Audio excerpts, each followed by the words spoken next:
안녕하세요. 모엠블레스 의원 원장 신경균입니다. 오늘은 여성분들의 외모 고민 중에 하나인 이마 라인, 즉 헤어라인을 교정하는 방법으로 많이들 알려져 있는 이마 축소와 헤어라인 교정 두 가지 방법 중에 어떤 수술 방법이 나에게 맞는지, 또 두 수술의 차이점은 무엇인지 이런 상황에 대해서 한번 알아보도록 하겠습니다. 이마 축소와 헤어라인 교정은 개인별로 적용할 수 있는 방법이 다르기 때문에 어느 것이 더 좋은 방법이라고 이야기할 수는 없습니다. 따라서 보통은 개인의 이마의 모양, 높이, 또 후두부 상태, 두피 탄력도 이런 여러 가지들을 고려해서 진단을 해보고 개인에게 맞는 수술 방법을 정하게 됩니다. 그럼 오늘은 전체적인 장단점을 알려드리도록 하겠습니다. 먼저 이마 축소술은 헤어라인을 따라서 두피를 절개를 해가지고 위쪽 두피를 아래쪽으로 내려서 이마를 축소하는 방법입니다. 즉 이마 높이 자체를 낮춰서 끌어내리는 거라고 볼 수 있습니다. 여러 가지 경우에 이마 축소 수술을 진행할 수가 있는데요. 대표적인 예로는 첫 번째, 얼굴에서 이마가 비율에 맞지 않게 너무 크거나, 또 둘째, 이마가 너무 높아서 얼굴이 길어 보이거나, 또 셋째, 모발 이식으로 이마 라인을 교정하는데 너무 많은 대량 이식이 필요한 경우에는 이마 축소 수술이 더 적합할 수도 있다고 볼 수 있습니다.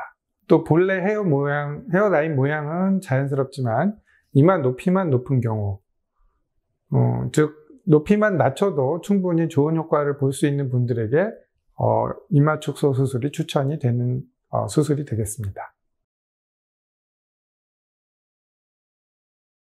이마 축소의 가장 큰 장점이 모발 이식처럼 뒷머리를 사용할 필요가 없고 수술 즉시 바로 효과를 볼 수 있다는 점입니다.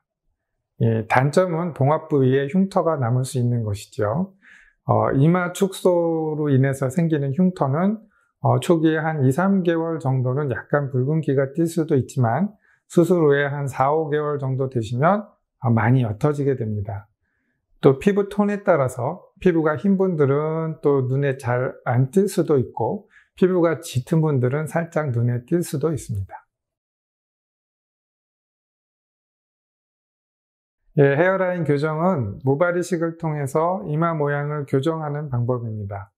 이마 축소가 무조건 이마의 높이를 내리는 수술이라고 한다면 헤어라인 교정은 이마의 모양이나 헤어라인을 교정해서 이마가 좁아 보이는 느낌을 만드는 수술입니다.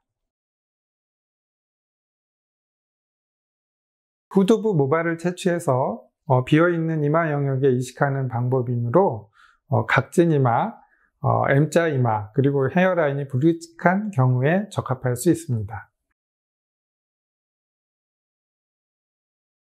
헤어라인 이식을 통한 교정의 장점은 채취부는 모발 이식 수술 방식에 따라서 흉터가 생길 수도 있지만 이식 부위인 이마 부위에는 이마 축소 수술처럼 봉합하는 과정이 없기 때문에 흉터가 남지 않는다는 점과 또 모발 이식 자체가 한 모 한 모 이식하는 방식으로 보다 정교하고 세심한 헤어라인을 완성할 수 있다는 그런 장점이 있습니다.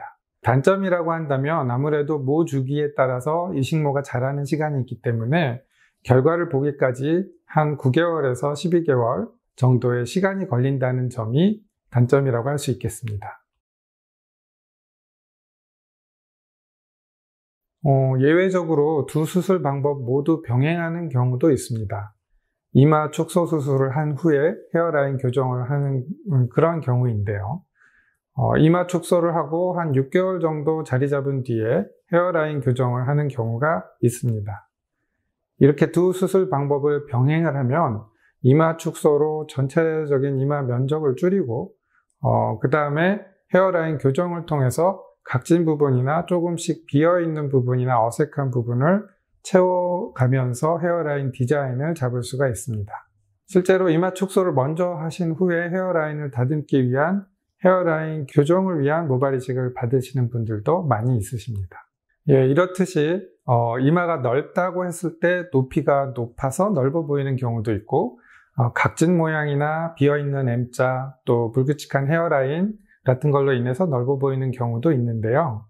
실제적으로 환자분들 중에는 이마가 넓어서 이마 축소를 해주세요 하는 분들을 상담하다 보면 오히려 헤어라인 교정이 더 적합한 분들이 있고요.